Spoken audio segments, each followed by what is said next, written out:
Ajmer press club में आज सांसद की मीट द प्रेस और पुरस्कार वितरण समारोह में अजमेर सांसद भागीरथ चौधरी ने शिरकत की। इस अवसर पर सांसद भागीरथ चौधरी से अजमेर संसदीय क्षेत्र के विकास और केंद्र सरकार की नीतियों के बारे में सवाल किए गए। पत्रकारों द्वारा किए गए सवालों का जवाब देते हुए सांसद भागीरथ चौधरी ने सरकार की नीतियों के बारे में अवगत कराया। साथ ही कुछ सवालों के जवाब को भूमिका का रूप देते हुए टालते हुए नजर आए। इस अवसर पर सांसद भागीरथ चौधरी को अजमेर प्रेस क्लब की मानद सदस्यता भी ग्रहण करवाई गई। साथ ही हाल ही में हुए वेलकम मानसून सिंगल कैरम प्रतियोगिता के पुरस्कार भी वितरित किए गए। साथ ही एम्पायर और चीफ एम्पायर को प्रतीक चिन्ह भेंट किए गए। इस अवसर पर प्रेस क्लब के सदस्य अनंत भटनागर का जन्मदिवस भी मनाया गया। सांसद भागीरथ चौधरी द्वारा उनका माल्यार्पण कर जन्मदिवस की बधाइयां दी गई। इस अवसर पर अजमेर प्रेस क्लब के अध्यक्ष डॉक्टर रमेश अग्रवाल, पूर्व अध्यक्ष नरेंद्र चौहान, महासचिव राजेंद्र गुंजल, उपाध्यक्ष प्रताप संकत, उपाध्यक्ष विक्रम सिंह बेदी, सोमरतन आर्य, SN अग्रवाल, अंकुर Mittal, Abdul Salam Qureshi, Sheikh Salim, Faraz Sagar, Rajneesh Rohilla, doctor Atul Dubey, doctor DK Sharma, Anil Gupta, SN Jala, गौरानी जी आदि सदस्य सहित कई पत्रकार मौजूद रहे।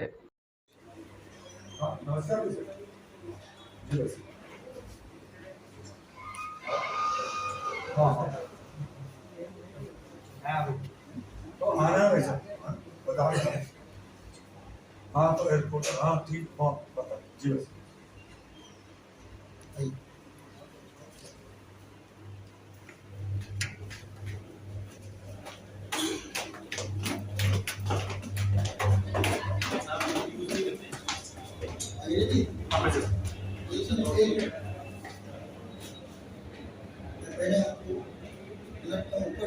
जैसे या तो वैसा गुंजन से वैसा मैं तो नहीं वो व्यक्ति हूँ जो आने से गए भाई उधर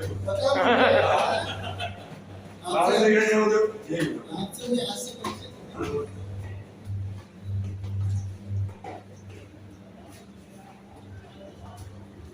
आगे चल भाई।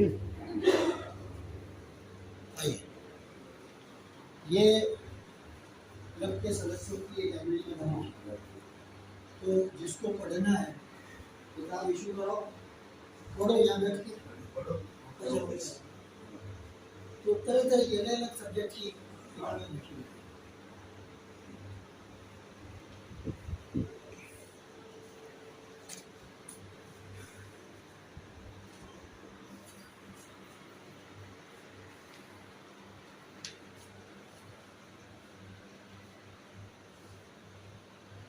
सारे विषय जिसको जो पसंद हो, हमारे ज़्यादातर तो ये पत्रकारिता के वो जिसको जो नहीं पढ़ो सारी सब सब सब विषय, अंग्रेजी साहित्य वो इंग्लिश कोई फिजिक्स केमिस्ट्री बॉटनी उसकी जरूरत है नहीं। आइए जी मैं आपको बताता किसी की उससे आपको प्रेरणा कुछ और कुछ सीखने के लिए मिलता है। ये हमने बना रखे हैं अपने पत्रकार साथियों के लिए कि मान लीजिए कोई पत्रकार केकड़ी से आया और काम किया पूरा नहीं हुआ कहाँ रुकी तो बिल्कुल मतलब AC वगैरह सब बने ये काम नहीं था। तो ये हमने अपने पत्रकार साथियों के उसके लिए प्रयोग से मतलब उनके ये ब्लॉक है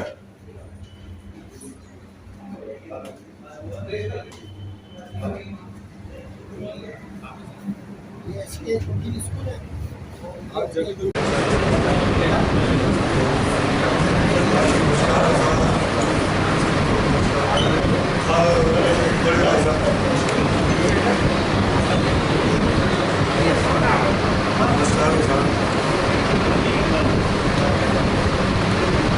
भारत में कई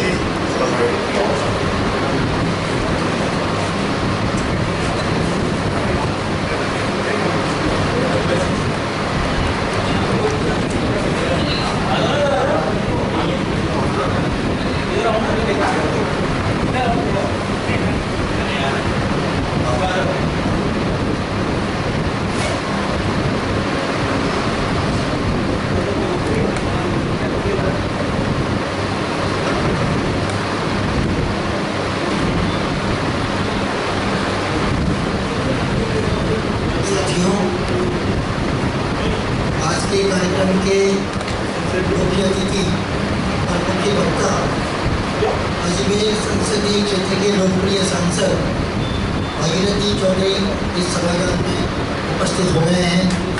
सभी लोग तालियों से उनका स्वागत। साथियों, आज हम एक विशेष कार्यक्रम के लिए भागीरथ जी आए हैं। भागीरथ जी अभी भूपेंद्र जी यादव आए थे, तब भी उस समय भी इनका आगमन हुआ था प्रेस क्लब में, लेकिन पूरी तरह आज इन्होंने तसल्ली से प्रेस क्लब को देखा। मैं कार्यक्रम शुरू करने से पहले मैं क्लब के उपाध्यक्ष भाई प्रताप जी संकट को निवेदन करूँगा कि वे भागीरथ जी को आसन तक पहुँचाएँ।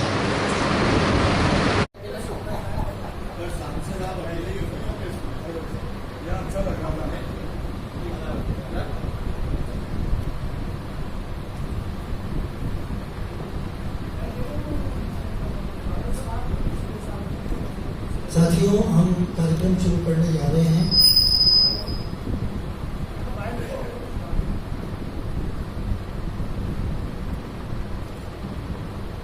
मैं सभी साथियों से आग्रह करूंगा कि वे अपने अपने मोबाइल को साइलेंट मोड पर कर लें या वाइब्रेट मोड पर,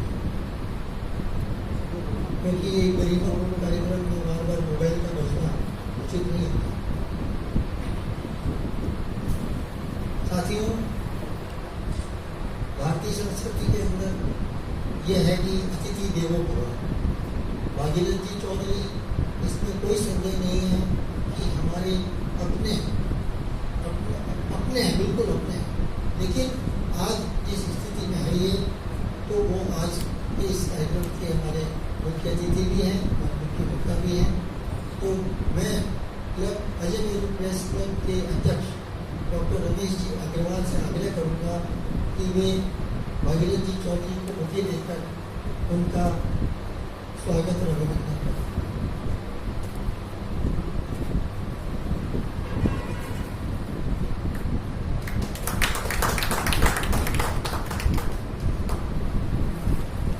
हमारे क्लब के एक वरिष्ठ साथी सहयोगी भाई धीरज जी गोयल से निवेदन करूँगा कि वे एक पौधा भागीरथ जी को भेंट करना चाहते हैं, तो मैं धीरज जी गोयल से आग्रह करूँगा।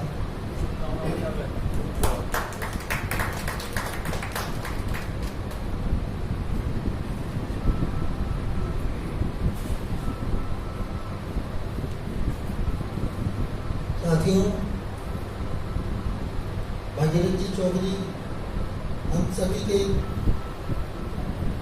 लिए नए नहीं, वर्षों से अजमेर जिले की राजनीति में सक्रिय हैं।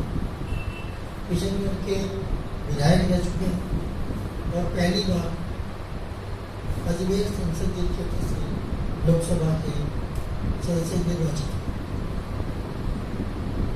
मैं एक बात आपको बताना चाहता हूँ कि देश 1947 में आज़ाद हुआ था और 1952 से चुनावी प्रक्रिया शुरू हुई थी।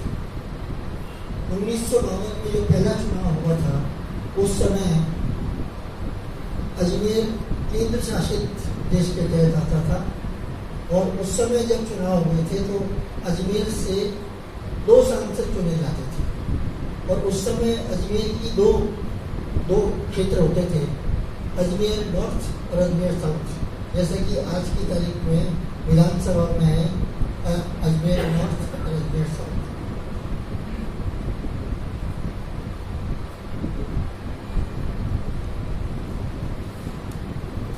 लेकिन जब 1957 के बाद 1956 में अजमेर राजस्थान में मर्ज हो गया और उसके बाद 57 में जब चुनाव हुए तो 57 से लेके और मैं अभी तक के चुनावों का एक लेखा जोखा कर रहा था, तो दोस्तों आपको ये जानकर हैरानी होगी कि हमारे बीच जो आज भागीरथ जी चौधरी बैठे हैं, जिन्हें हम अपना कह रहे हैं, वो उन्होंने आज़ादी के बाद से लेके आज तक सर्वाधिक मतों से जीतने का रिकॉर्ड रखा है। हालांकि भारतीय जनता पार्टी की तरफ से राजा सिंह रावत भी 6 बार टिकट मिला उनको और 5 बार वो सांसद रहे, लेकिन इतना 8 लाख से ऊपर वोट मिले। आप अंदाज लगाइए कि एक साधारण से व्यक्ति, सरल व्यक्ति, बिल्कुल सादगी भरा जीवन और लोकप्रियता चरम पर कि सर्वाधिक मतों से विजय हो रही है, ये हमारे लिए और अजमेर संसदीय क्षेत्र के लिए, खासतौर से अजमेर जिले के लिए ये गर्व की बात है। ऐसे व्यक्ति को बीच में पाकर आज अजय मीरू प्रेस क्लब अपने आप को गौरवान्वित महसूस करता है। साथियों, पिछली बार जब वो भागीरथ जी यहाँ आए थे तो उस समय भूपेंद्र जी यादव का कार्यक्रम था। कई बार क्या होता है कि किसी भी व्यक्ति को जिम्मेदारी देने से पहले या उसको और वो हमारा संरक्षण के तौर पे काम करे, इसके लिए सबसे बेहतर उपाय है कि उसको अपने परिवार का सदस्य बना दीजिए। तो आज मैं इस कार्यक्रम की शुरुआत, जिस दिन भूपेंद्र जी के कार्यक्रम में आपने देखा होगा कि अजय मीरू प्रेस क्लब में कुल 4 श्रेणी के सदस्य हो जाए, उनमें 3 सदस्य वो हैं जिनको आवेदन करना पड़ता है कि हम अजय मीरू प्रेस क्लब के सदस्य बनना चाहते हैं। लेकिन एक कैटेगरी ऐसी है, वो इतना सम्मान है उस कैटेगरी का, और उसको हम लोग बोलते हैं मानस अंशुमन सिंह जी को इस क्लब की सदस्यता दी गई थी, मानस सदस्यता। उसके बाद में तत्कालीन मुख्यमंत्री अशोक जी गहलोत, जो आज भी मुख्यमंत्री हैं, उनको वो दूसरे नंबर के मानस सदस्यता उनको प्रदान की गई। देश के 2 प्रतिष्ठित पत्रकार, जनसत्ता के संस्थापक संपादक प्रभाष जी जोशी, और आज भी जो भास्कर में हफ्ते में एक उनका आलेख छपता है, डॉक्टर वेद प्रताप जी वैदिक, वो हमारे क्लब के मानस सदस्य हैं। इसके अलावा मैंने उस दिन भी आपसे 2 नाम गिनाए थे कि रमन मैग्सेसे अवार्ड से पुरस्कृत सम्मानित अरुणा जी रॉय, जिन्होंने सूचना का अधिकार इस देश की जनता को दिया, और दूसरे नोबेल शांति पुरस्कार विजेता कैलाश जी सत्यार्थी भी हमारे क्लब के सदस्य हैं। ये सब जो नाम मैंने आपको गिनाए हैं, ये हमारे क्लब की गरिमा को, गौरव को बढ़ाते हैं।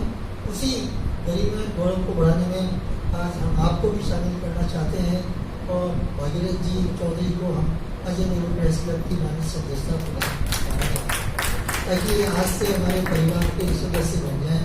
सदस्य बनने के बाद उनकी भूमिका एक संरक्षक के तौर पर, वो हमें संरक्षक के तौर पे अपना संरक्षण देंगे और समय समय पे हमें मार्गदर्शन भी देंगे।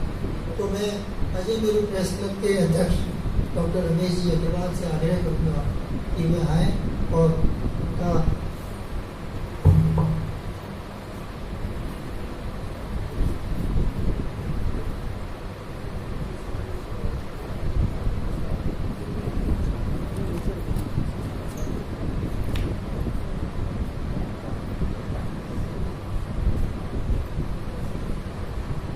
मैं क्षमा चाहूँगा, एक थोड़ा सा भूल हो गई मुझसे। मैं डॉक्टर रमेश जी अग्रवाल से स्वागत भाषण के लिए निवेदन करूँगा कि आगे आएँ और हमारे भागीरथ जी चौधरी का स्वागत करें। डॉक्टर रमेश जी अग्रवाल, मैं अपनी भूल के लिए क्षमा चाहता हूँ।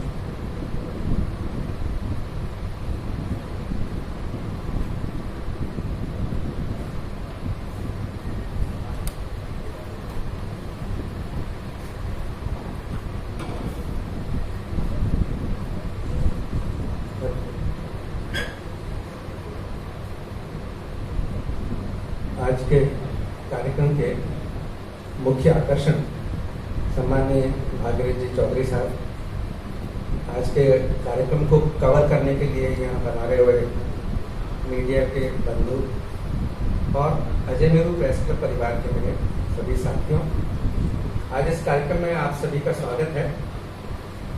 जैसा कि अभी गुंजन साहब ने विस्तार से बताया कि अपने चौधरी साहब बिल्कुल जमीन से जुड़े सरल व्यक्तित्व के धनी और आम आदमी की छवि रखने वाले जननेता हैं।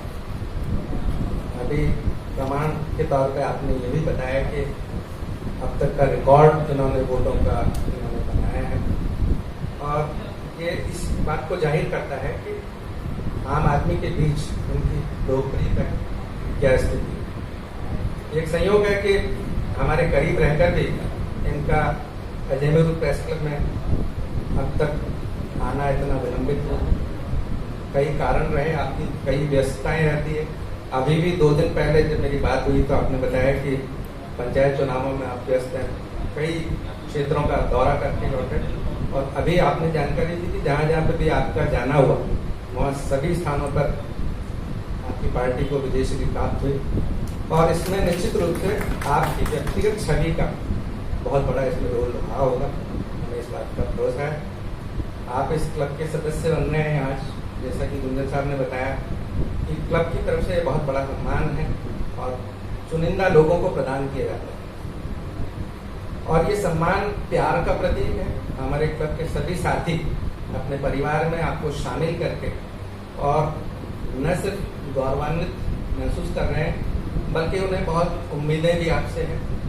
अभी जैसा कि मैंने थोड़ी देर पहले नीचे बातचीत हुई तो क्लब के बारे में जब जानकारी मैं आपको दे रहा था तो बहुत सारी बातें जो कि आपको काफ़ी चीज़ें पहले से मालूम भी थी, और अभी मैंने भी आपको जानकारी दी कि ये क्लब अभी प्रगतिशील ही है, अभी शैशव काल में है, बहुत सारी चीज़ें इसमें हो चुकी हैं, बहुत सारी चीज़ें अभी होनी बाकी है, आपको जानकारी दी।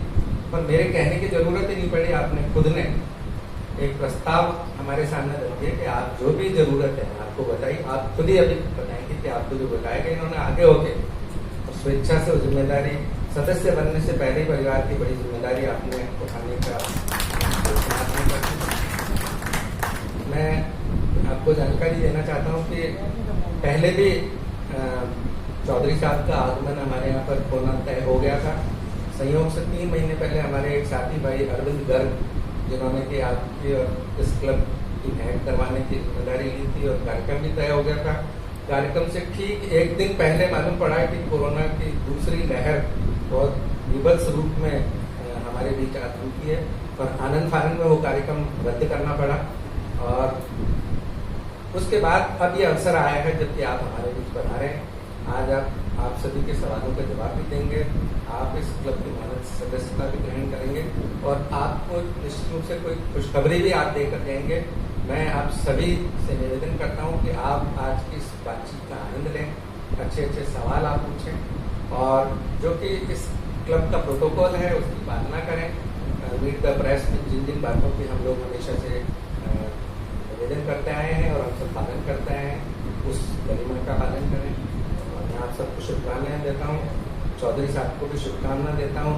आपका इस क्लब में स्वागत करता हूँ, एक सदस्य के रूप में स्वागत करता हूँ, उससे पहले अतिथि के रूप में स्वागत करता हूँ। आज के यह कार्यक्रम सफल रहे, इन्हीं शुभकामनाओं के साथ बहुत बहुत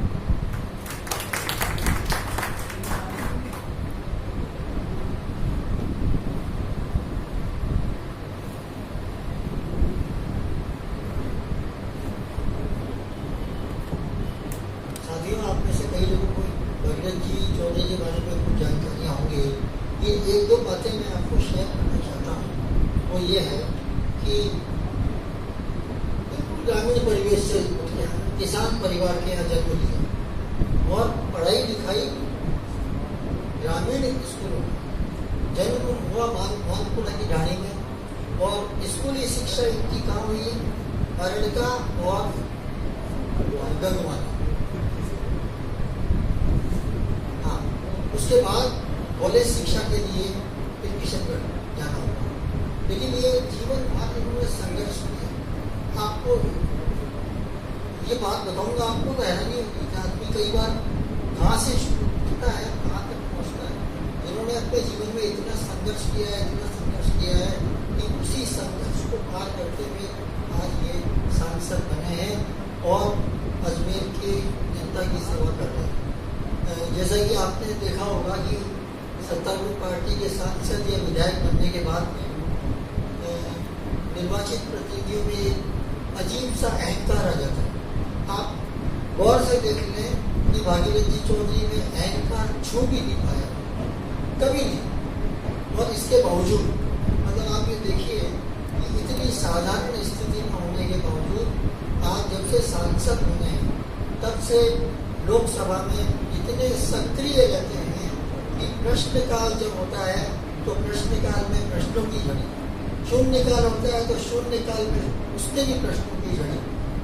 और एक महत्वपूर्ण बात मैं आपको रेखांकित करना चाहूँगा कि राजस्थान की जनता, राजस्थान के साहित्यकार लंबे अरसे से ये मांग कर रहे हैं कि राजस्थानी भाषा को संविधान की अनुसूची में शामिल किया जाए ताकि उसे संवैधानिक दर्जा प्राप्त हो।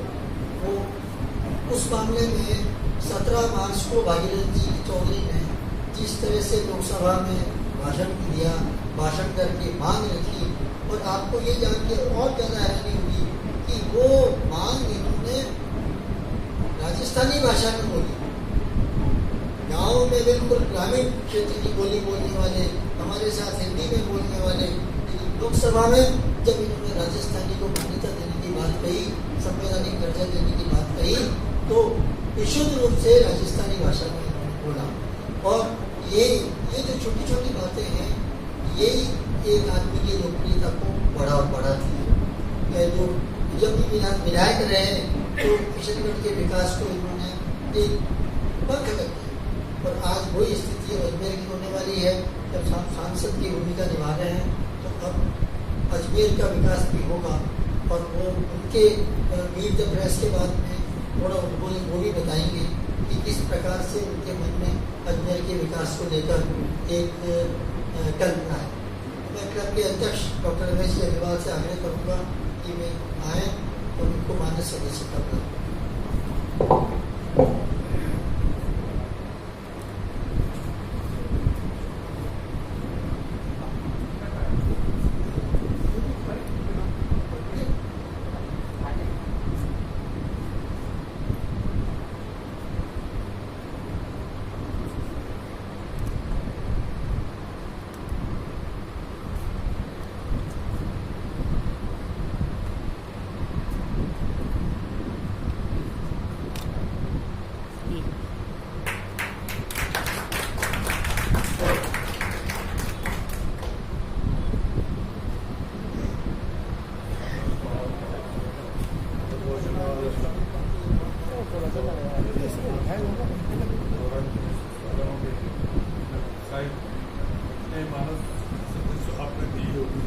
सबसे छोटा व्यक्ति, सबसे व्यक्ति को आपने उसमें सम्मिलित किया।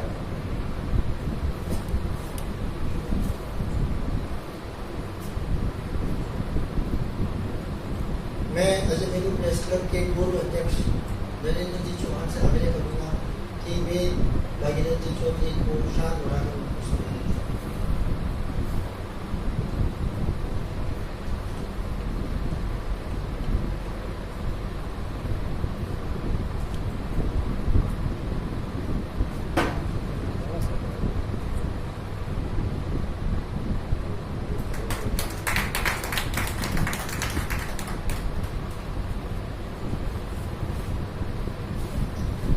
साथियों, अभी आपने देखा कि डॉक्टर रमेश जी अग्रवाल के हाथों मानद सदस्यता प्रदान कर दी गई है, और अब भागीरथ जी चौधरी क्लब के सदस्य बन गए हैं, मानद सदस्य बन गए हैं।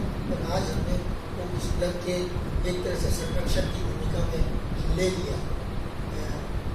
कार्यक्रम को आगे बढ़ाने के लिए जो मूल कार्यक्रम है आज का मीट द प्रेस, उसके लिए मैं क्लब के उपाध्यक्ष प्रताप जी सरकस से आग्रह करूँगा कि वे आएँ और मीट द प्रेस के कार्यक्रम को आगे बढ़ाएं।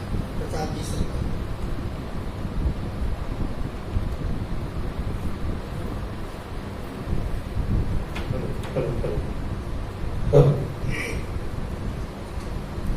मीट द प्रेस कार्यक्रम में अजमेर के सांसद श्री भागीरथ जी चौधरी साहब का बहुत बहुत स्वागत है, और हमारे मीडिया के तमाम साथी भी यहाँ विराजमान हो। व्यवस्था के हिसाब से ये है कि यहाँ से नाम पुकारा जाएगा, और जो साथी सवाल करना चाहे उनका नाम बोला जाएगा, और आप भागीरथ जी से अपना सवाल कर सकते हैं।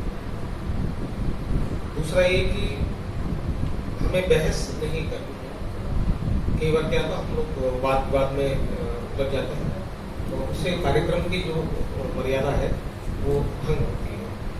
सांसद महोदय जो भी जवाब दें उसी जवाब को अंतिम मानकर हमें संतुष्ट होना पड़ेगा, बहस नहीं करना। तो मैं कार्यक्रम का आगाज करते हुए सबसे पहले भाई तीरथ गोरानी जी, आपसे आग्रह है, विवाह अपना सवाल करें। सर, भाजपा की बहुत बड़ी विजनरी योजना है देश की नदियों को जोड़ने की। ये वाजपेयी जी की बहुत बड़ी महत्वाकांक्षी योजना है, पहले भी बहुत विचार भी चुका है और काम भी हो चुका है, इसमें कोई डाउट नहीं है कि सबसे बड़ी योजना है। तो इस संबंध में, आज के संबंध में इसकी क्या स्थिति है और उसमें अजमेर के लिए क्या योजना है? देखिए, आपने इस देश के लिए सबसे महत्वपूर्ण विषय को आपने उठाया। क्योंकि मैं एक किसान परिवार से आता हूँ और मुझे पता है कि आज सबसे बड़ी जो समस्या है अपने क्षेत्र की तो है ही है, देश और प्रदेश और देश में सबसे बड़ी समस्या पानी की। जब अटल बिहारी वाजपेयी जी प्रधानमंत्री बने थे तो उन्होंने एक महत्वाकांक्षी योजना की कल्पना करी थी और 2 परिकल्पना उन्होंने साकार करी। पहले परिकल्पना थी कि हर गांव, शहर, हर ढाणी पक्की सड़क से जुड़े। अटल जी के पहले कहीं भी, चाहे अपने अजमेर लोकसभा क्षेत्र की बात हो, चाहे प्रदेश की हो, चाहे देश में हो, सड़कों का बहुत बड़ा अभाव था। जब तक आवागमन के साधन सही नहीं होंगे तब तक ये देश प्रगति नहीं कर सकता, तरक्की नहीं कर सकता। उन्होंने वो उनका सपना था, उसको पूरा किया उन्होंने प्रधानमंत्री सड़क योजना के तहत। दूसरा उनका सपना था सर्व शिक्षा सबको शिक्षा मिले। पहले सरकारी विद्यालय बहुत कम हुआ करते थे। मैं बचपन में बताया कि अभी बता रहे थे, मुझे 5वीं क्लास में 8 किलोमीटर पैदल में जाता था, 8 किलोमीटर वापस आता था। सरकारी विद्यालय का अभाव था। अटल जी का सपना था कि सर्व शिक्षा सबको शिक्षा मिले। उस टाइम के शिक्षा मंत्री, तत्कालीन शिक्षा मंत्री पंडित मनोहर जी जोशी थे और उन्होंने शिक्षा का अलग जगह, यानी हर जगह, गांव हो चाहे शहर हो चाहे ढाणी हो, सब जगह सरकारी विद्यालय का स्थापना की। परंतु तीसरा उनका बहुत महत्वपूर्ण योजना थी, वो सपना था जो अभी आपने विषय उठाया, इस देश की नदियां जोड़े। रमेश जी, सब मेरा मानना है आज देश में सबसे बड़ी कोई जरूरत है तो इस देश की नदियां जोड़ने की जरूरत है।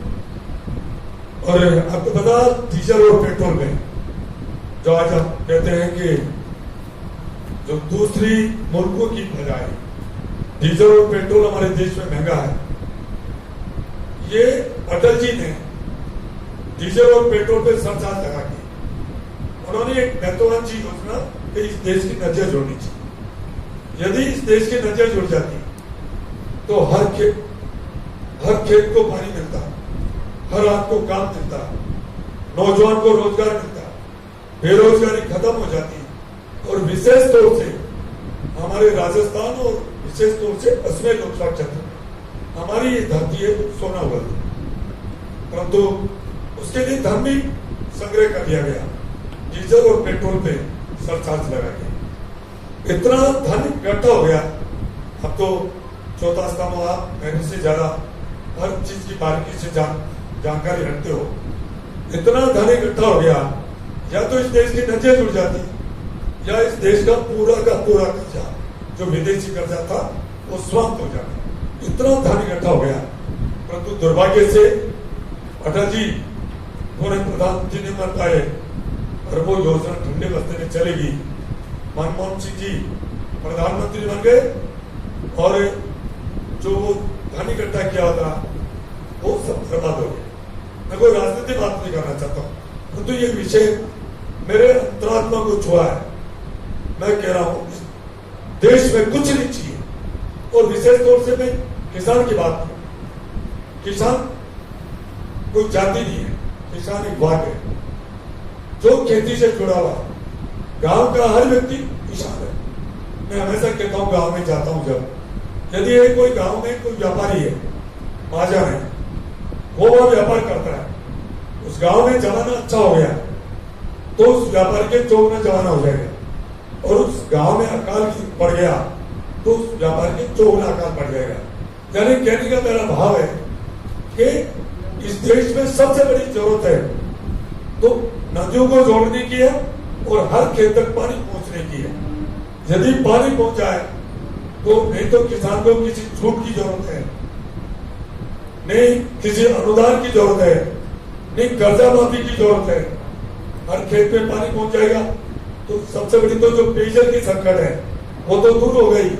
और हमारा राजस्थान इस देश में नहीं पूरे दुनिया में, और विशेष तौर से हमारा अजमेर जिला की जो भौगोलिक स्थिति है वो ऊंट के जो मगर है यानी उसकी पीठ है, उसकी तरह भौगोलिक स्थिति है हमारे अजमेर जिले की, यानी ऊंचाई पर है।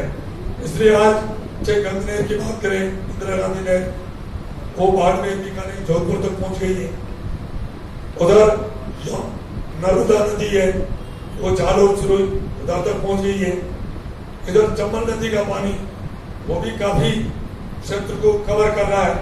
परंतु दुर्भाग्य से हमारा अजमेर लोकसभा क्षेत्र है, अजमेर जिला है, वो ऊंचाई होने की वजह से अभी जो पानी की वाकई में आपने ज्वलंत प्रश्न आपने किया है, वाकई में ये बहुत जरूरी है। और मैं आपको बता दूं, प्रधानमंत्री नरेंद्र भाई मोदी जी ने इस पीड़ा को समझा, जो और उनका सपना भी है जो अटल जी की जो योजना थी उसको पूरा करना है। इसलिए उन्होंने दूसरे कार्यकाल में 2019 में पहले दफे देश की आजादी के बाद जल शक्ति मंत्रालय का गठन किया। और सहयोग की बात है कि हमारे जोधपुर से जो सांसद है गजेंद्र सिंह जी खेलसर साहब, वो उसके कैबिनेट मंत्री है। और मुझे भी जल संसाधन जो स्थायी एक कमेटी होती है उसका भी सदस्य बनने का मुझे अवसर मिला। बार बार कमेटी होती है और मैं इसी विषय को उठाता हूँ। मैं क्यों, कुछ नहीं चाहिए हमारे राजस्थान को, कुछ नहीं चाहिए हमारे अजमेर लोकसभा क्षेत्र को, कुछ नहीं चाहिए। सिर्फ आप नदियों को जोड़ दें ताकि हर खेत तक पानी पहुंच जाएगा। पेयजल की समस्या तो जो दूर होगी, मैं कहूं यहाँ की धरती सोने उगलेगी। आज ये स्थिति है कि स्मार्ट सिटी का हम सपना देख रहे हैं। मैं अजमेर शहर की बात करूं, स्मार्ट सिटी का सबसे पहले शुद्ध पेयजल समय पर 24 घंटे में है। कहा आज पानी की उपलब्धता नहीं, गांव में तो कई हफ्ते में आ रहा। तो इसलिए इसके ऊपर काम चल रहा है।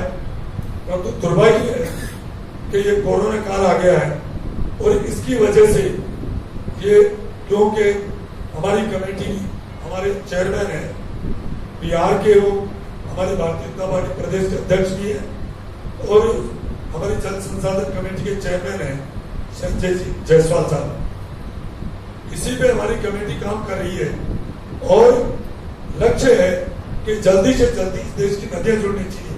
परंतु कुछ कठिनाई आई है, क्यों हमारा देश एक संघीय ढांचा है, कुछ छोटे से एक पॉइंट मैंने बहुत लंबा ले लिया है। हमारा देश संघीय ढांचा है। जैसे आज कर्नाटक, तमिलनाडु,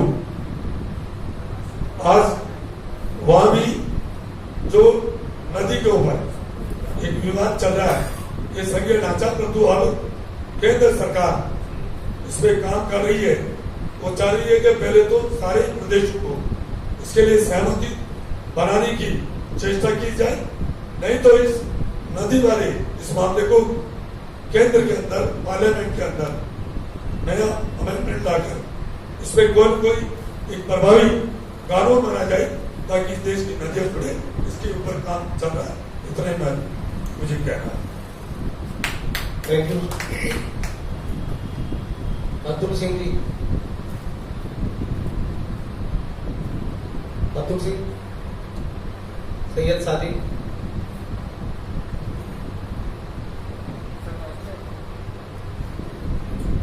ये विषय था, इसलिए लंबा बोल गया मैं। सर नमस्ते, मेरे दो सवाल हैं। एक तो उज्ज्वला योजना पूरी तरीके से फेल हो गई। जितने भी कनेक्शन दिए थे लोग कनेक्शन लेके चले गए, रेगुलेटर वगैरह सारा सामान लेके चले गए। इसकी भरपाई जो होनी थी वो सब्सिडी से होनी थी। सरकार ने सब्सिडी भी बंद कर। अब केंद्र सरकार ये जो जितना भी खर्च हुआ है इसकी वसूली कैसे करेगी? दूसरा छोटा सा सवाल है सर कि सेंट्रल यूनिवर्सिटी में कुलपति की नियुक्ति को लेके बड़ा लंबा अरसा हो गया, कहीं इसकी हालत भी एमटीएस यूनिवर्सिटी की तरह नहीं हो जाए? देखिए, आपने उज्ज्वला योजना की जो बात करी है वाकई में, देखिए वैसे तो इस केंद्र सरकार की एक बहुत बड़ी एक जनहित की और ऐसी महत्वाकांक्षी योजना है। आपको पता है जब अंतर्राष्ट्रीय स्तर पे जो स्वास्थ्य की जो कमेटी आई थी और हमारे देश में सर्वे किया था अंतर्राष्ट्रीय स्वास्थ्य संगठन ने, उसमें रिपोर्ट में ये पाया गया कि जो हमारे देश के हालात दूसरे मुल्कों में, दूसरी कंट्रियों में, जो 70 से 75 साल की आयु में हमारी वहाँ की माताएं हैं जिनकी आंखें कमजोर होती है, वीक होती है, फेफड़े कमजोर होते हैं, तो दमा की शिकायत होती है। प्राय यहाँ 30 से 35 साल की आयु में हमारी बहन बेटियों की, वो चाहे आंखों के मामले में हो, चाहे उनके फेफड़े के मामले में कमजोरी आ जाती है। और उस सर्वे में ये निकल के आया कि इसका सबसे बड़ा कारण है वो माताएं बहनें जब खाना पकाती है और विशेष तौर से जब वर्षा काल में, जब बारिश के समय, जब कंडे हो चाहे लकड़ी गीली हो जाती है और जब खाना पकाती है तो धुआं निकलता है, उससे उनके फेफड़ों में भी वो गलत असर करता है, उनकी आंखें भी कमजोर हो जाती है। इस चिंता को यदि किसी ने करी है तो हमारी केंद्र सरकार नरेंद्र भाई मोदी जी ने करी और उन्होंने ये जो उज्ज्वला योजना, फ्री गैस सिलेंडर, और उन्होंने ये भी कहा कि जो सक्षम व्यक्ति है वो सब्सिडी छोड़े और सेस छोड़ा, अरे उसी का फल मिला कि करोड़ों गरीब जनता को फ्री गैस सिलेंडर मिला। परंतु आपको पता है, आप ये भी कहोगे कि अभी डीजल और पेट्रोल के दाम भी बहुत महंगे हैं, ऐसे भी गैस, तो ये कुछ कोरोना काल आ गया है। आपको पता है आज पूरे विश्व में सबसे बड़ा कोई टीकाकरण का, वैक्सीन का कोई काम है, पूरी दुनिया की बात कर रहा हूं, तो वो हिंदुस्तान में सबसे बड़ा। आज 80 करोड़ जनता को फ्री खाद्य सामग्री दी जा रही है, तो वो हिंदुस्तान में दी जा रही है, दुनिया में कहीं भी नहीं है। 80 करोड़ जनता को, हमारे से ज्यादा जनसंख्या चाइना की वहां भी नहीं, कहीं भी नहीं है। इस तरह के कई, आपको पता, चाहे शौचालय का मामला हो, चाहे जनधन खाते का मामला हो, फिर कोरोना काल आ गया।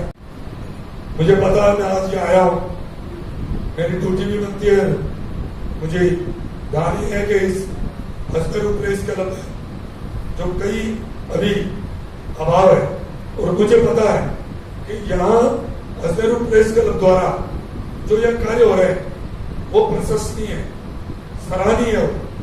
और एक सांसद के नाते यदि मैं सांसद पद से कुछ करके नहीं जाऊंगा तो मैं मानूंगा कि मेरा सांसद बना निरर्थक है। तो ऐसे, परंतु कोरोना काल आ गया।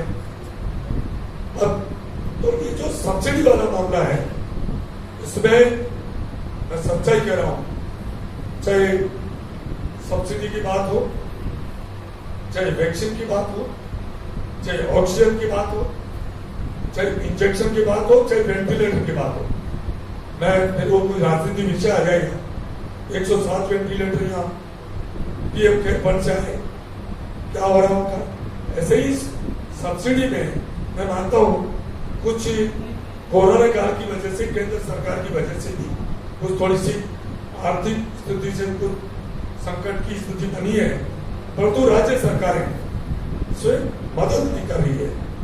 मैं आपको बता दूं, इसमें मैं आयुष्मान योजना की बात है, आयुष्मान योजना जो लागू करी हेल्थ के अंदर, उसमें भी राज्य सरकार चिरंजीवी योजना लागू कर दी, परंतु उसका पूरा लाभ नहीं मिल पा रहा। और जो 5 लाख तक आयुष्मान योजना के अंदर केंद्र सरकार जो सहायता देना चाहिए गरीब को, उसमें भी रोड़े अटका रही है।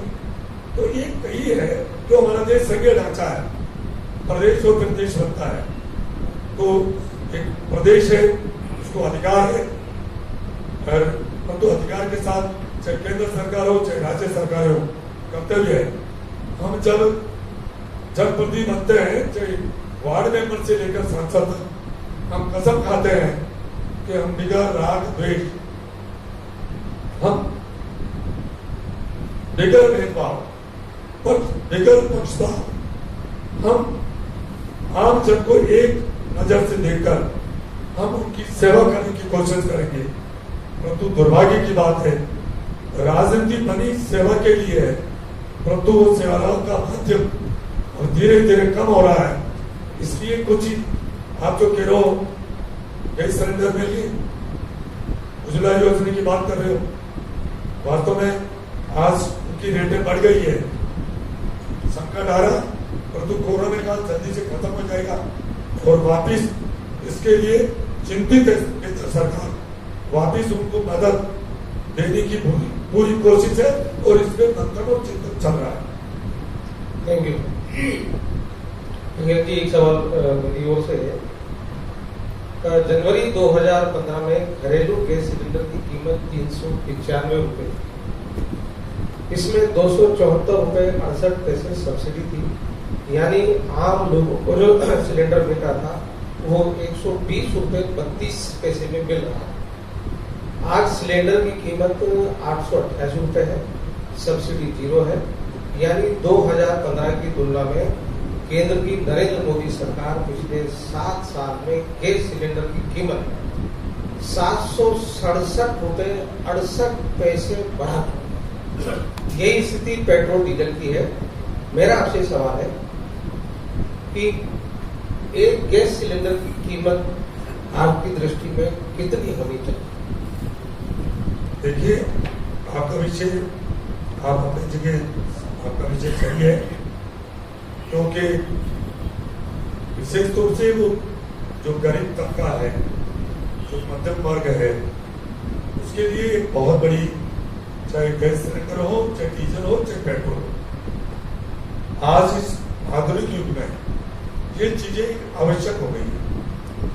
सबको आज ये नहीं है कि तो गरीब है तो वो मोटरसाइकिल नहीं चलाएगा, उसको मजदूरी करने के लिए भी वो कहीं न कहीं मजदूरी करने के लिए जाना पड़ेगा और ऐसे गैस सिलेंडर खाना पकाना होगा। परंतु भाई साहब, मैं आपको ये पूछना चाहता हूँ, ये सब चीजें हैं और मैं मानता हूँ कि इनकी रेटें कम होनी चाहिए।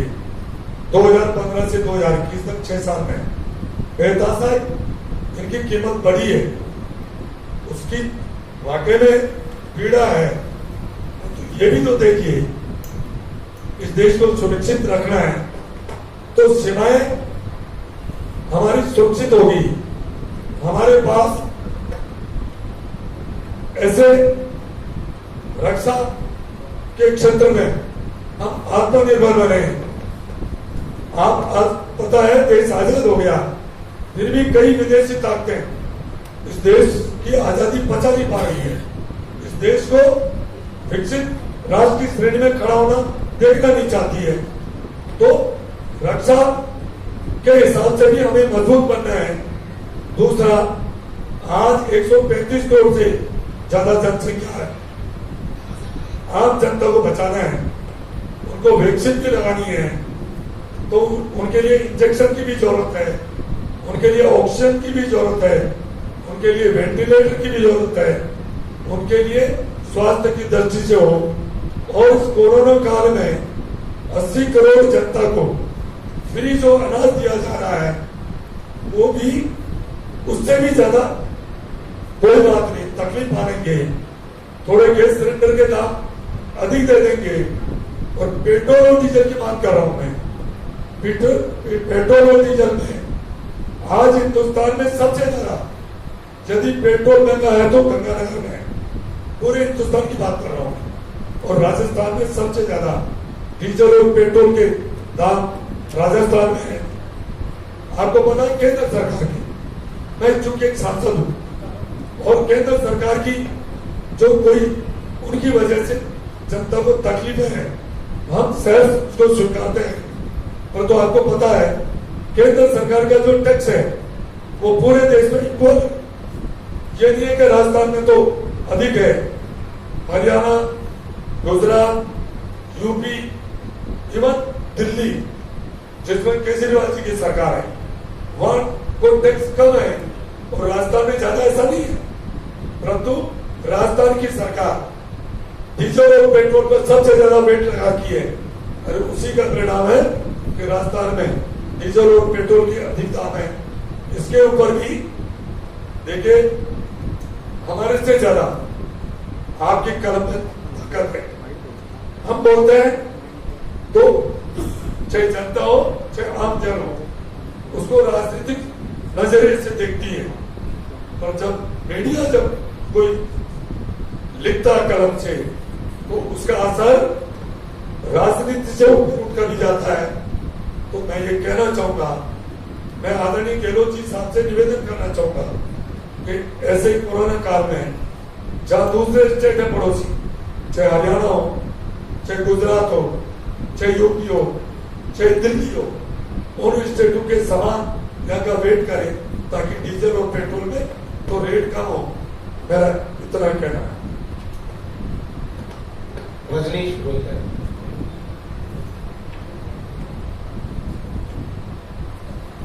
सांसद महोदय, मेरा सवाल स्मार्ट सिटी से जुड़ा हुआ है। प्रधानमंत्री जी ने एक अच्छी योजना इस देश में लाई, उसका फायदा सौभाग्य से अजमेर को भी मिला। 1000 करोड़ के करीब की ये योजना है। पिछले कुछ समय में इस योजना को लेके कुछ तनाव सामने आया है। भारतीय जनता पार्टी के लोगों में बड़ी एक तरह की नाराजगी रही, आपने उसको प्रकट किया, कलेक्टर को भी आपने एक ज्ञापन दिया, काफ़ी सारी चीज़ें थी इसमें, अनियमितताओं को लेकर मामला था, यूटिलिटी को लेकर उसमें मामला था। फिर आपको दिल्ली में माननीय केंद्रीय मंत्री भूपेंद्र जी से मिले, और भूपेंद्र जी और आप दोनों मिलते थे शहरी विकास मंत्री हरदीप पुरी जी से मिले। 2 तारीख को आप लोगों ने मुलाकात की, 3 तारीख को 2 अगस्त की मुलाकात की आपकी, 3 अगस्त को हरदीप पुरी जी के यानी कि हमारे केंद्रीय शहरी मंत्रालय की ओर से एक पत्र शासन सचिव राजस्थान के लिए रवाना हो गया। 21 दिन का उसमें उन्होंने डेडलाइन की, टाइम दिया शासन सचिव को कि आप ये जितनी भी माननीय सांसद भागीरथ जी ने सवाल उठाए हैं, प्रश्न उठाए हैं, इन सब की जांच करके रिपोर्ट दे। 21 दिन की वो डेडलाइन पूरे में आज लगभग 15 दिन होने लगे। क्या उसमें हुआ, आप उसको किस तरह से देखते हैं? देखिए, आपने अजमेर शहर के लिए बहुत ही ज्वलंत समस्या है, और प्रधानमंत्री जी ने स्मार्ट सिटी और उसमें सौभाग्यशाली है कि अजमेर का उसमें चयन हुआ। उत्तर के तकरीबन 2000 करोड़ से ऊपर का बजट दिया गया। स्मार्ट सिटी बननी चाहिए थी। आज स्मार्ट सिटी की घोषणा में कितना समय हो गया, परंतु मैं दुख के साथ कहना चाहूंगा, मैं बार बार इस बात को मैंने यहाँ के अधिकारियों को, मैं परसों भी कलेक्टर साहब से इस बात की जिक्र करके आया। मैंने कहा कलेक्टर साहब, आप हमारी दृष्टि से अच्छे अधिकारी हैं, परंतु जो काम हो रहा है वो अच्छे नहीं हो रहे। इसके लिए आपको या तो बताइए आप किसके दौर में हो। अब आज ये आना सागर झील है, ये अजमेर की शान है। अभी गुंजर जी साहब कह रहे थे कि जब देश आजाद हुआ 52 में, यहां से 2 सांसद हुआ करते थे, मैं इससे आगे कह रहा हूं साहब, जब देश की आजादी के बाद राजस्थान के 2 स्टेट थे, एक जयपुर था, एक अजमेर था। अजमेर राजधानी थी, यहां विधानसभा थी। अजमेर का महत्व देश में नहीं, पूरे दुनिया में, पूरे आज जो हिंदुस्तान है उससे भी बड़ा जब ये देश था उस टाइम कैपिटल थी अजमेर। अजमेर का बहुत बड़ा महत्व, उस महत्व में सबसे ज्यादा यदि इसमें 4 चांद लगाते तो आना सागर झील है। आना सागर झील के क्या स्वरूप बना? मैं एक बिल्कुल साधारण एक गरीब किसान के घर में मैंने जन्म लिया, और वह सब जब फसल का टाइम, अभी जब फसल चल रही है, जवार, बाजरा, मक्का, तो मेरी माताजी मुझे कहती थी, बेटा स्कूल की छुट्टी आने के बाद तुम खेत का काम करवा, ताकि जल्दी से ये कातिस रहा मर जाएगा, साहब को समझते हो, तो तेरे को पुष्कर मेले में पुष्कर मेला देखने के लिए भेजेंगे, पुष्कर मेला देखने के लिए भेजेंगे। गांव से पैदल हम पुष्कर मेले में आते थे और रात को 11 बजे निकलते थे, भोजन साथ लेके आते थे, और सुबह जल्दी 4 बजे मुख्य घाट पे स्नान करके तो फिर पैदल ही हम वापस निकल जाया करते थे। तो ये पानी, मैं क्यों ये कह रहा हूं, ये पानी हाई सागर, फिर आना सागर, फिर इधर होते हुए कायड़ तालाब, शायद आपको सबको पता है कायड़ तालाब एक सरोवर तालाब है। राजा दशरथ ने श्रवण कुमार के तीर ये मारा था। ये बहुत पावन भूमि है।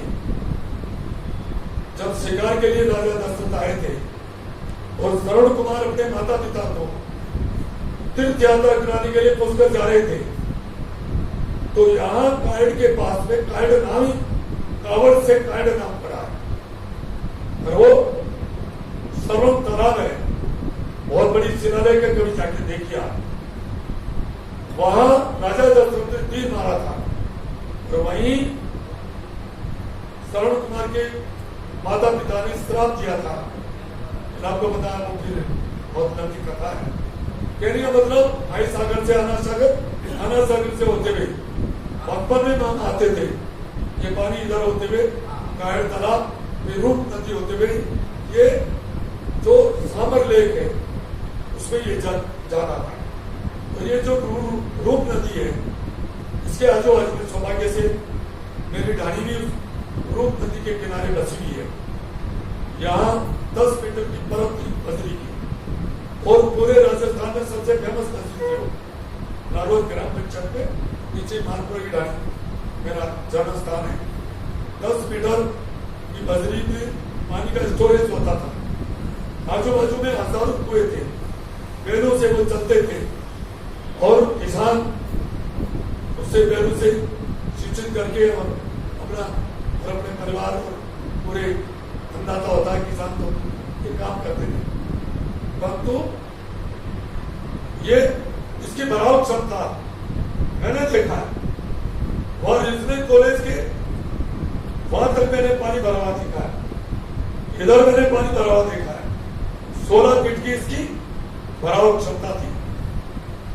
मैंने देखा था, जब आपने देखा होगा, क्योंकि शायद अपन तो हम उम्र के होंगे, तो इसकी बराबर क्षमता कम कर दी। हाँ, ये मानते हैं, कलेक्टर साहब को कहा ये खातेदारी जमीन है इसके अंदर, और परंतु ये डूब क्षेत्र में, तो इसकी इतनी खूबसूरती 16 फीट को तो 13 फीट कर दी। फिर पता नहीं क्या कर रहे हैं। मैंने परसों जाके कलेक्टर साहब को क्या है, मैं क्या कलेक्टर साहब जो यहाँ काम कर रहे हो, ऐसा कभी कोई जीवन में काम नहीं करना चाहिए। हवन करके करे फिर हाथ चल जाए,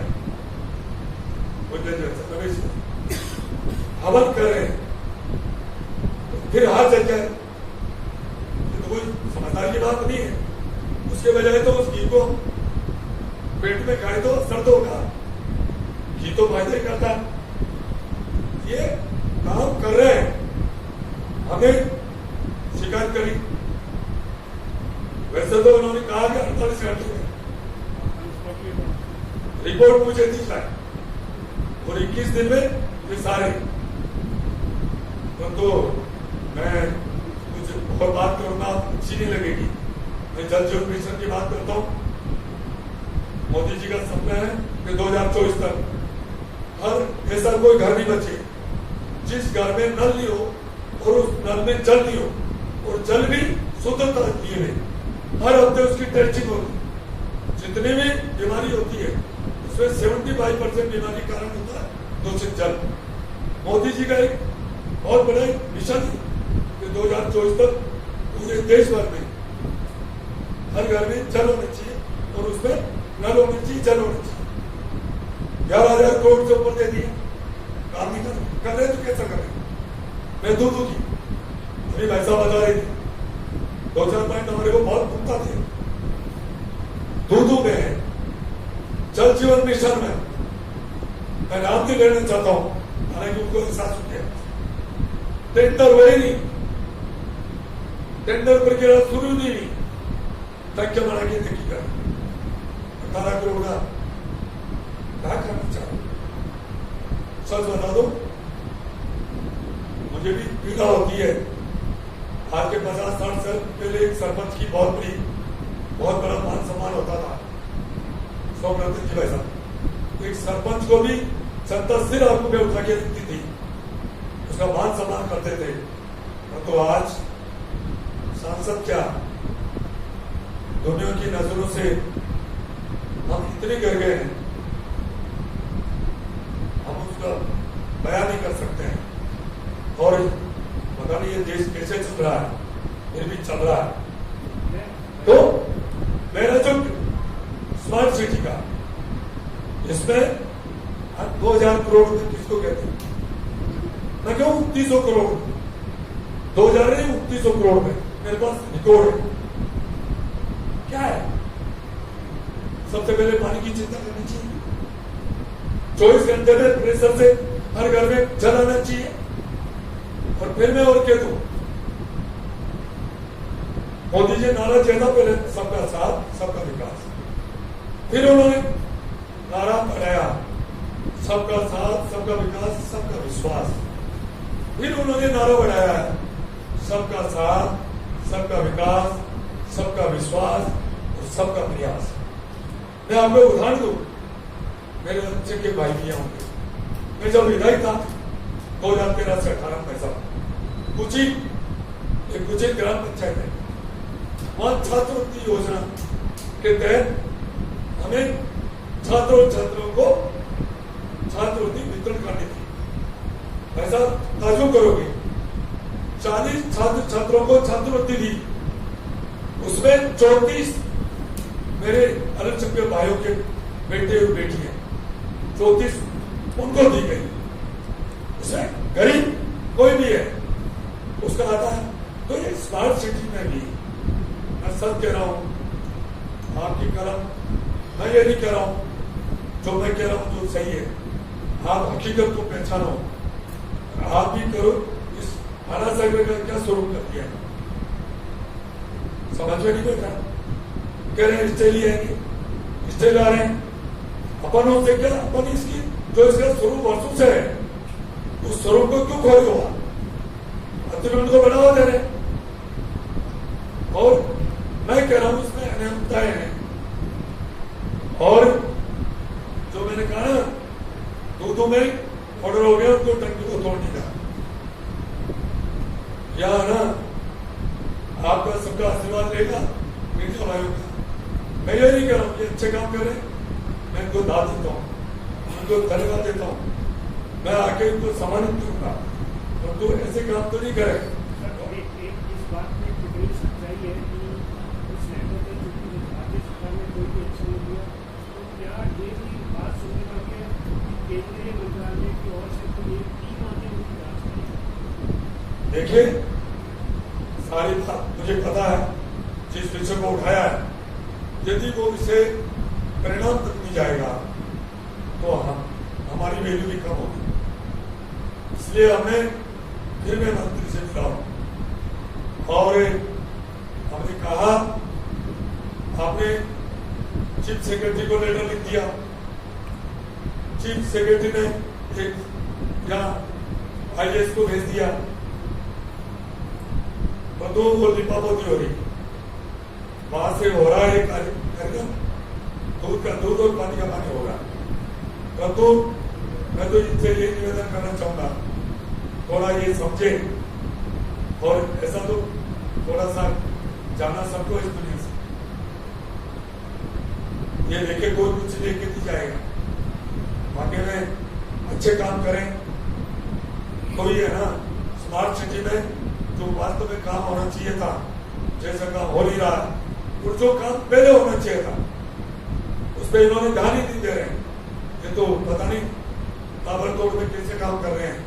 तो इसके लिए मैं वापस मंत्री से मिल चुका हूँ और मंत्री जी ने केंद्र से टीम तैयार कर दी है, वो आएगी, पूरी इंक्वायरी करेगी और इसमें दूध का दूध और पानी का पानी होगा। Thank you. CP Joshi, CP Joshi.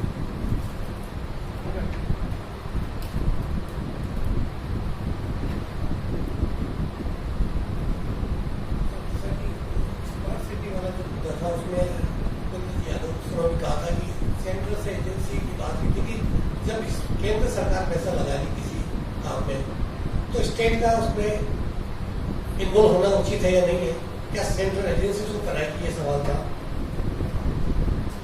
मुख्य सचिव की जो रिपोर्ट थी उसका खुलासा करने की भी कही थी कि वो रिपोर्ट खुलासा करेंगे, लेकिन वो नहीं हो गई फिलहाल। मेरा सवाल आपसे ये है कि आप किसान परिवार से हैं और जिस तरह से किसानों का आंदोलन चल रहा देश भर में, पीड़ा जायज भी है किसानों की। आप खुद मानते हैं कि खरीफ की फसल पूरी होने वाली है, रबी की भी जब होगी तब आएगी। अभी भी किसानों की जो MSP है वो लगभग 25% जो है वो खरीफ किसानों से होती है। 75% जो किसान है वो अपनी फसल को MSP पर नहीं बेच पाते हैं। इसके लिए आगे प्लानिंग क्या रहेगी? क्या मंडियों की स्थिति क्या है? अगर हम अजमेर की मंडी की बात करेंगे तो अजमेर की जो मंडी है वो सिर्फ गुड़ शक्कर की मंडी है। अभी भी वहाँ तंबाकू के उत्पाद बिकते हैं, यानी अजमेर की मंडी में किसी तरह का अनाज का लेन देन नहीं होता है। तो मैं चाहूंगा कि हमारी किसानगंज पंचायत समिति है, श्रीनगर पंचायत समिति है, अगर वो किसानों अगर अनाज बेचना चाहे तो कहाँ बेचेंगे? तो किशनगढ़ केकड़ी नजर तो 25% से MSP बढ़ाने के लिए, खरीद बढ़ाने के लिए क्या प्रयास रहेगा? आप किसान होने के नाते संसद में किस तरह से भूमिका अदा करेंगे? देखो जोशी जी भाई साहब, ये सच्चाई है कि इस देश में सबसे कोई दुखी वर्ग है तो वो किसान वर्ग, सबसे कोई दुखी वर्ग। और किसानों के अधिकांश सांसद चाहे विधायक किसानों के वोट से जीत के जाते हैं और वो किसान को भूल जाते हैं। मैं कोई राजनीतिक लोग से बात नहीं कर रहा, मैं अंतरात्मा से बात कर रहा हूं।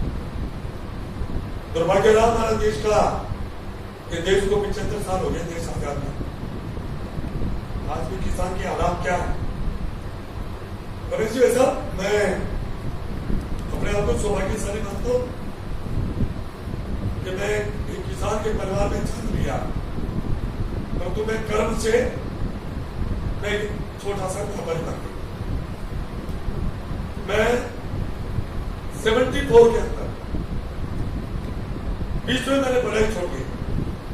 मुझे आज भी बता रहे कि मैं ग्रेजुएशन कर नहीं पाया, थोड़ा मैं बीमार हो गया, मैं थर्ड ईयर में पढ़ाई छोड़ दी और मैंने किशोर में एक किराने की दुकान स्टार्ट की। मैं 74 की बात कर रहा हूं। 2 रुपए किलो बाजरा था, बाजरे की कीमत राजस्थान का नाम आती बाजरा, 2 रुपए किलो बाजरे की रेट थी। डीजल 95 पैसे लीटर था, अभी कोड उठा गया, अब तो डीजल 95 पैसे लीटर था, बाजरे की कीमत 2 रुपए किलो। आज डीजल की क्या कीमत है? यानी कितना गुना बढ़ गया? 100 गुना से ज्यादा। बाजरे की क्या कीमत है? राजस्थान सरकार तो एमएसपी पे 25% में निकाली थी। आखिर किसान के माली हालत सुधरेगी कैसे? देखो, किसान अन्नदाता है। कोई सोचता है कि किसान अपनी उपज को बेच रहा है, उससे जो उसकी मेहनत का फल उसको मिल रहा नहीं, वो तो उसको एक आत्मसम्मान के लिए वो कीमत दी जाती है। सच्चाई तो है, किसान इस देश का अन्नदाता है। जो उसकी मेहनत को है ना, मैं तो खुद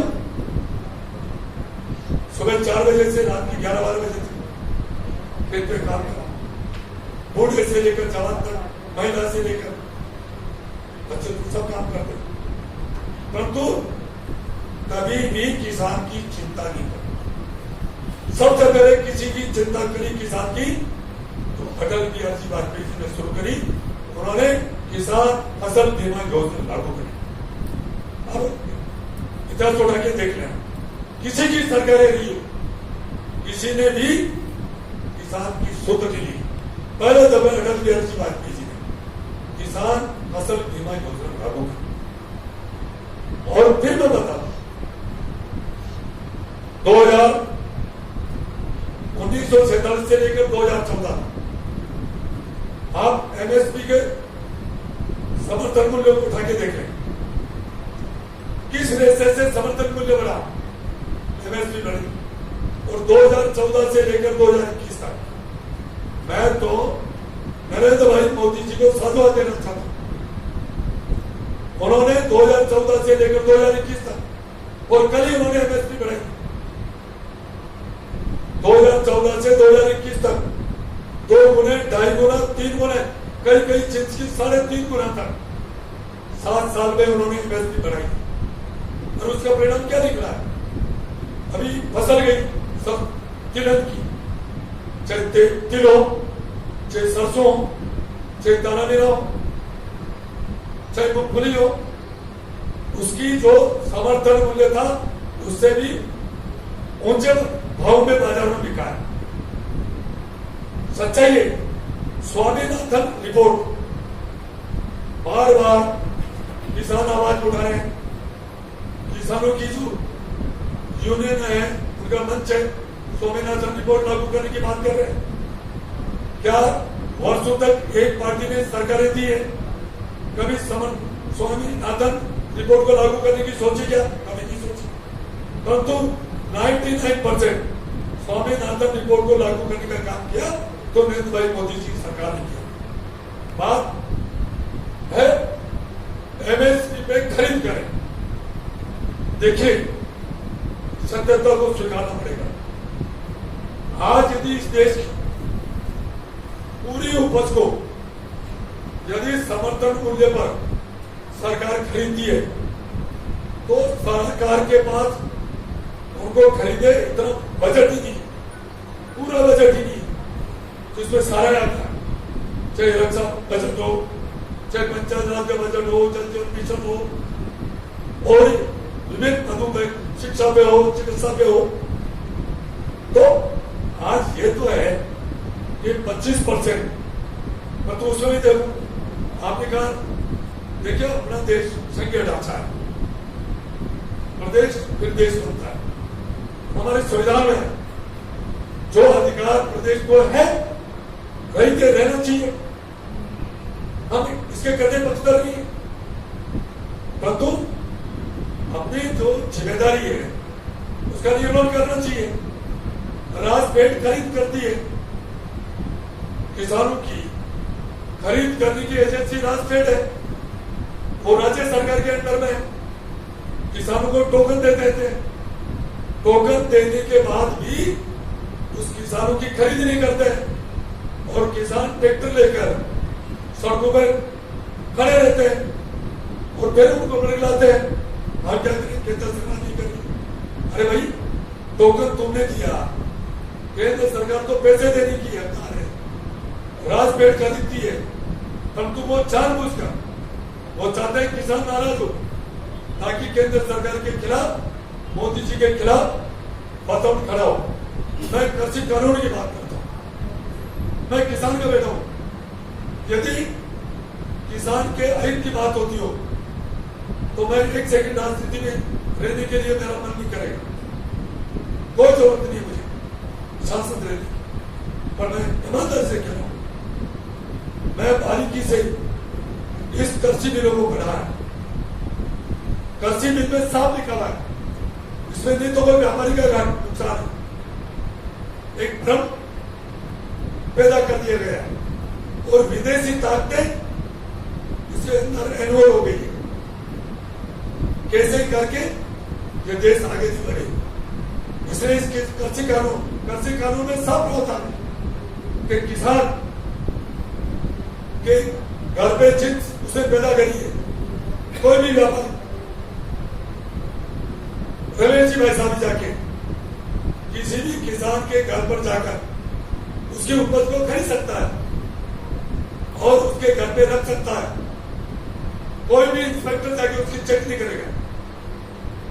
और वो किसान घर से लेकर हिंदुस्तान के किसी भी कोने में ले जाके वो अपनी उपज को बेच सकता है। आप कहोगे ऐसा कि ये प्रावधान तो पहले था, परंतु उसमें और ये लिखा है कि कृषि रेल चलाई जाएगी। कृषि रेल उस किसान के पास कोई उसमें किसी जाति विशेष नहीं है, उसके पास गिरदावरी रिपोर्ट चाहिए।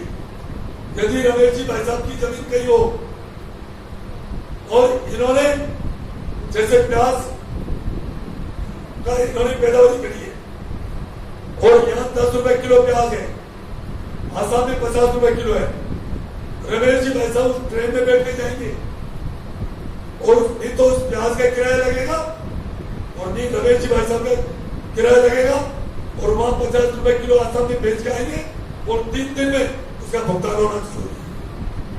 सारी चीजें उसमें लिखी है। करार करते हैं किसी कंपनी से, उस करार में यदि 40 रुपए किलो कोई चीज की करार कर ली और वो 50 रुपए किलो हो गई, वो कंपनी 10 रुपए किलो में उसको इंसेंटिव देगी, नहीं तो वो किसान उस करार को कैंसिल कर सकता है। कहा किसान को नुकसान है, किसान के लिए वरदान है कृषि कानून, परंतु पता नहीं हमारी राजनीति है ना भाई साहब, आप हमारे से बहुत अच्छे हो, ये राजनीति पत्ते में घुस गई है। हमें वोट चाहिए, हम वोटों के भेड़िए हैं, हमें ये पता नहीं है कि किसान की भला हो कि जनता का भला हो, हमारी राजनीति कैसे बननी चाहिए। मैं सच कह रहा हूं, मैं किसान खून में रहता है इस कृषि कानूनों में, और मैंने तो चाहे पंचायत राज के चुनाव थे, चाहे अभी दूध में हुए थे, पहले अजमेर जिले में हुए थे, मैं तो कृषि कानून हुआ, मैं बीमार होने के बावजूद भी गया और कृषि कानून के ऊपर भी हम किसानों से वोट लिए और जनता ने किसानों ने हमें वोट दिए और पंचायत राज में हमारे नुमाइंदों को जिताया।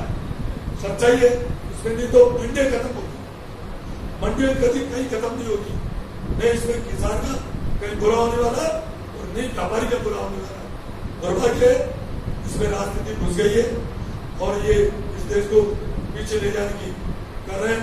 मैं मीडिया से निवेदन करना चाहूंगा तो इसकी सच्चाई को आपने कृषि बिल को पढ़ा होगा, मैं नहीं तो मेरे पास है, मैं आपके पास भेजूंगा। सच्चाई है, किसान के लिए वरदान साबित होगा। मोदी जी का सपना है 2022 तक किसान की दुगनी आमदनी दुगनी होनी चाहिए, उसके लिए कृषि बिल आया है और कल ही एमएसपी बढ़ाएंगे, एमएसपी बढ़ाइए 500 रुपए, अरहर में, सरसों में, गेहूं में 40 रुपए बढ़ाएंगे, तो एमएसपी 17 से 14 से 21 तक बढ़ी है ना, उस रेसे से पहले बढ़ती ना, तो आज किसान के घर में खुशहाली आ जाती और किसान के घर में खुशहाली आ गई तो फिर व्यापारियों के शहर में सबके खुशहाली आ गई। किसान के घर में पैसा आते मार्केट में आता वो घर में नहीं रखता है। इसलिए मेरा ये कहना है कि कृषि बिल में है, और इसमें और भी यदि किसान आंदोलन कर रहे हैं, मैं उन भाइयों से निवेदन करना चाह रहा हूं कि कृषि हित में और भी कोई उनका कोई सुझाव है तो वो केंद्र सरकार को दें। केंद्र सरकार उनके सुझावों को मानने के लिए तैयार है, परंतु ये कोई बात नहीं मानेंगे, सिर्फ कृषि कानून खत्म करो, ये कहाँ की चीज है भाई। मैं आया हूं, आप से तो कोई चीज मैं कह रहा हूं तो आप भाई ये नहीं, आप ये बताइए मैं ये कर सकता हूं, ये थोड़ी है नहीं। आप जो कह रहे हो तो सुन ही नहीं, तो कृषि बिल आए हैं वो तर्क संगत बात करे, किसान हित की बात करे। मैं तो और कह रहा हूं, और किसान भाइयों को जो आंदोलन कर रहे हैं उनको भगवान उनको सद्बुद्धि दे और किसान हित की बात केंद्र सरकार को पहुंचाए ताकि किसान को और बढ़ाओ। यही मेरा कहना है। Thank you. मनीष सिंह जी चौहान।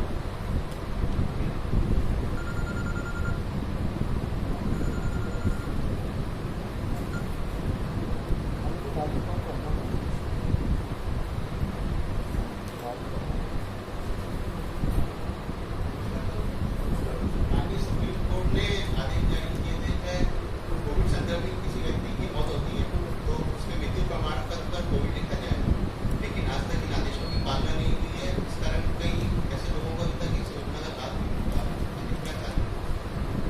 तो दुर्भाग्य की बात है कि जो कोविड से जिनकी मृत्यु हुई, देखिए जिसमें बीतती है वो जानता है, दर्द वो समझता है, जिसमें बीते वो दर्द को समझ पाता है।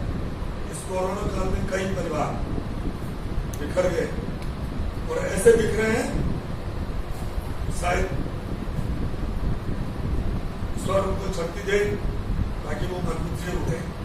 परंतु दुर्भाग्य है कि जो कोरोना से जिनकी मृत्यु हुई और कोरोना से मृत्यु नहीं लिखा गया, ये बहुत बड़ा अन्याय हुआ।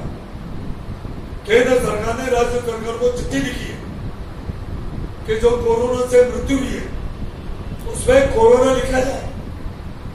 दुर्भाग्य की बात है कि अभी तक उसकी पालना नहीं हो रही है।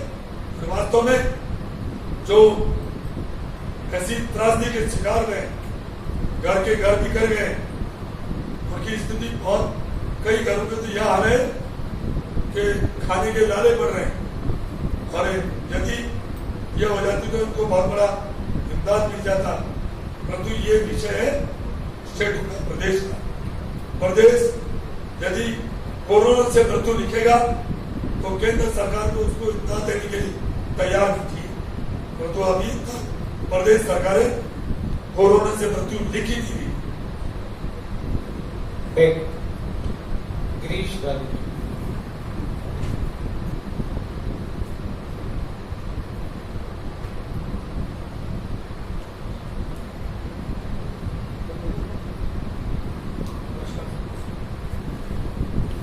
सर, कोरोना सामान्य स्थिति होने लगी है वापस।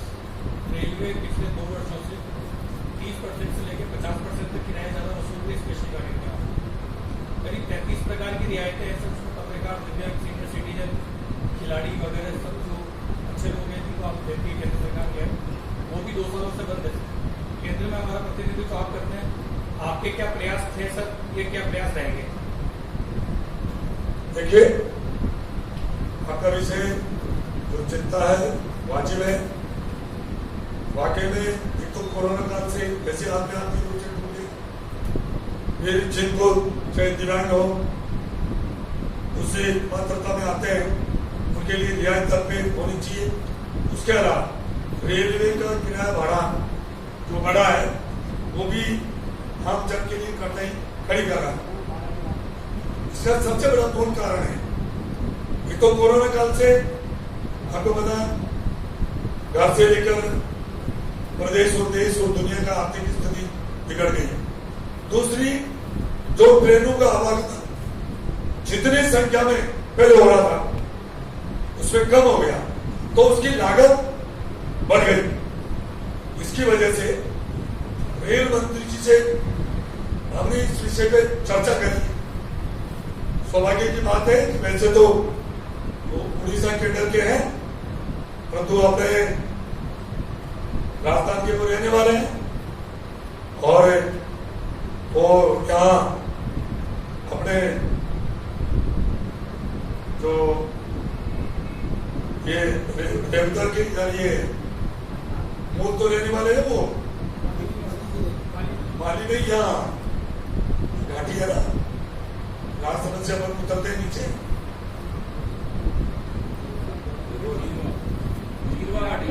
नीचे नीचे नीचे वाली नीचे आ जाता है, घाटा कहलाता, पता नहीं कौन सा घाटा।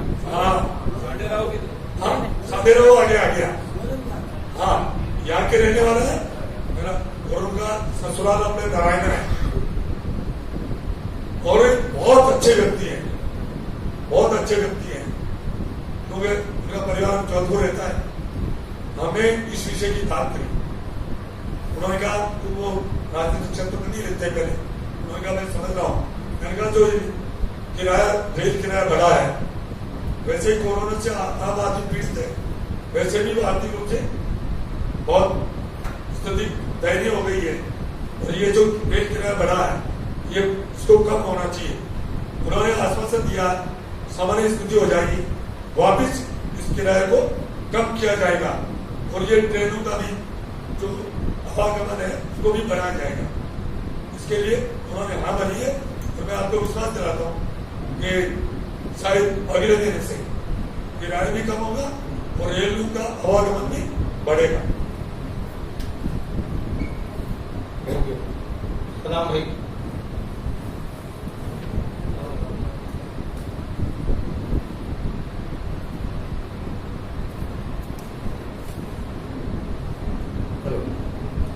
आदरणीय सांसद महोदय, मेरा एक छोटा सा सवाल है कि केंद्र की नरेंद्र मोदी सरकार भारत सरकार के प्रतिष्ठानों को, जैसे बीमा कंपनी है, एयर इंडिया है, बैंक है, और यहाँ तक के इस साल के अंत तक बीबी HPC का बेचा जाना भी प्रस्तावित है।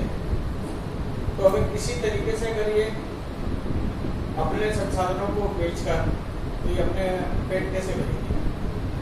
देखिए भाई साहब, पहले तो ये समझ रहे हैं नरेंद्र मोदी सरकार भारत सरकार के प्रतिष्ठानों को, जैसे बीमा कंपनी है, एयर इंडिया है, बैंक है, और यहाँ तक के इस साल के अंत तक बीबी HPC का बेचा जाना भी प्रस्तावित है। तो अगर इसी तरीके से अगर ये अपने संसाधनों को बेचकर तो ये अपने पेट कैसे भरेगी? देखना चाहूंगा कि प्रधानमंत्री नरेंद्र भाई मोदी जी ऐसी शख्सियत है, देखो देखा आपने, मैं 2000 में यूरोप गया था, थोड़ी देरी 2000 में मैं यूरोप गया था, 1 महीना रहा था यूरोप। मैंने देखा अपने देश की संस्कृति का कोई मुकाबला नहीं है, माँ बाप के प्रति, बड़ों के प्रति अपनी जो संस्कृति है कोई मुकाबला नहीं, परंतु ये हर भारतीय के मन में एक बात घर कर ली है। मैं सोचता हूं भागीरथ, तेरे खानदान में तू अकलमंद पैदा हुआ है, आने वाली 7 पीढ़ी धुरधुर मूर्ख पैदा होगी, इसलिए तुझे यह केन वगैरह तुझे संग्रह करके जाना है। अरे धंधा, तू 7 पीढ़ी की सोच रहा है, क्या भरोसा है? मैं थोड़ा भूमिका बना रहा हूं, आपके लोग सवाल क्या पूछा, जवाब क्या दे रहे हैं, पर तुम्हें गर्व से कहता हूं कि नरेंद्र भाई मोदी जी बहुत सक्षम है। एक तो कोई कहते हैं, मैं कह रहा हूं वो पहला व्यक्ति है जो सबका साथ, सबका विकास, सबका विश्वास, सबके प्रयासों में चलने वाला व्यक्ति है, और उसका कतई नहीं है, उसके घर परिवार कहीं भी नहीं। मैं उनके परिवार से, उनके भाइयों से बहुत मेरी नजदीकी से जान पहचान, कोई लेना देना, केवल राष्ट्र। मैं सच कह रहा हूं, वो दिल्ली जीतते हैं। आज देखे तो मैं सोचूं। एक सूचना देना चाहता हूँ कि अजय मेरू प्रेस क्लब की कार्यकारिणी के जो पदाधिकारी हैं वो यहाँ से कार्यक्रम समाप्ति के बाद में नीचे हॉल में जो हॉल नंबर 2 है उसमें आ जाएँ। सांसद महोदय से परिचय भी कराए जाएंगे और अल्पाहार वहीं होगा और अन्य सभी सदस्य जो हैं उनका वहीं। मैं भागीरथ जी चौधरी से एक जानकारी में एक बात और जानना चाहता हूँ क्योंकि वो हमारे परिवार के सदस्य हैं। तो अजय मेरू प्रेस क्लब में जितने भी सदस्य हैं उनका हम जिसका सदस्य का जन्मदिन या विवाह की वर्षगांठ होती है तो हम नियमित रूप से साल का शायद ही कोई दिन जाता होगा जिस दिन किसी का जन्मदिन ना हो या मेरी जन्मदिन। तो ये क्लब जो है वो साल भर आबाद रहता है। कभी मतलब यूँ नहीं कह सकते साहब के बंद पड़ा था, ताले लगे हुए थे, हमेशा आवाज़ आई। तो उसी क्रम में हमारे क्लब की ये भी परंपरा है कि जिस दिन कोई कार्यक्रम हो और कोई मुख्य अतिथि हो, यदि उस दिन अगर मान लीजिए किसी का जन्मदिन हो तो उनका माल्यार्पण मुख्य अतिथि के हाथों से करवाना चाहते हैं। आज हमारे क्लब के सदस्य भाई अनंत जी भटनागर का जन्मदिन है। मैं उनसे आग्रह करूँगा कि वे आएँ और भागीरथ जी का माल्यार्पण करके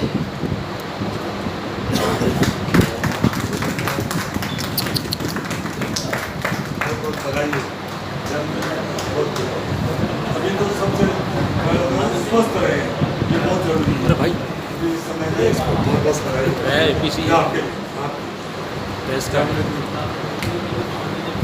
मैं भागीरथ जी को एक बात और बताना चाहता हूँ। उनका चैनल शुरू कर दिया और ये जो आपके सामने खड़े हैं ये अजय मेरू प्रेस क्लब का चैनल है। ये हम जो करते जा रहे हैं क्योंकि अब आप सना नहीं। तो मैं अब इस कार्यक्रम को समाप्ति की ओर ले जा रहा हूँ और अजय मेरू प्रेस क्लब के उपाध्यक्ष प्रताप जी सरकस से आग्रह करूँगा कि एक औपचारिक धन्यवाद दें और औपचारिक धन्यवाद से पहले मैं भागीरथ जी चौधरी का एक बार रमेश जी की तरफ से पूरी कार्यकारिणी की तरफ से आभार प्रकट करता हूँ कि आज जो घोषणाएं की पक्का। थैंक यू भागीरथ जी, आपका बहुत बहुत आभार। तो विकास लिखकर है क्या, मैं विकास जी को यहाँ से अधिकृत कर रहा हूँ कि अपनी जो घोषणा है ना कल परसों से लाइन लगा करके भागीरथ जी इस कार्यक्रम में आप पधारे और यहाँ सभी सदस्यों, वरिष्ठ सदस्यों, मीडिया के बंधुओं और प्रेस क्लब की पूरी कार्यकारिणी, भागीरथ जी आप सभी का बहुत बहुत आभार, धन्यवाद, थैंक यू।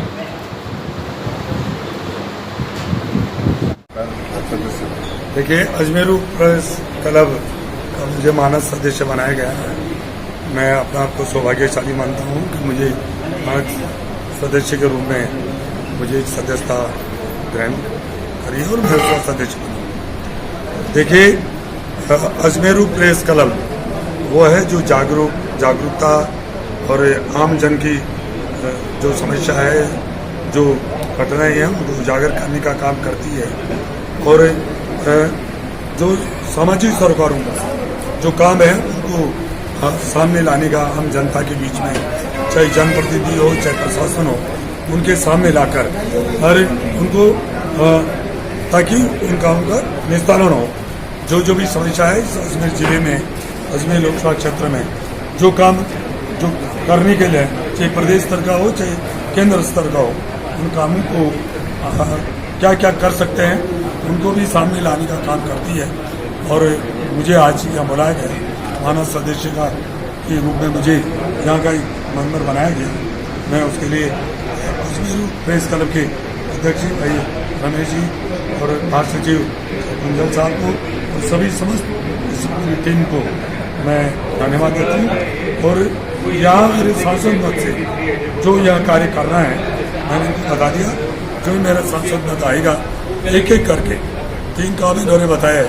ये तो टीन शेड का काम है, किचन टीन शेड, एक लेट बात वाला वो है और एक लिफ्ट का है। तो ये तीनों को करने से एक एक करके इन कामों को कराने की मैं भरसक कोशिश करूँगा। और अजय मेरू प्रेस क्लब के जो हमारे मेंबर्स हैं उनके बारे में, जैसे कैरम प्रतियोगिता है और भी हमारे यहाँ कार्यक्रम होते हैं, उस बारे में आपका क्या कहना है? देखिए, मैंने देखा नीचे चाहे कैरम प्रतियोगिता हो चाहे और एक्टिविटीज हो, सारे कामों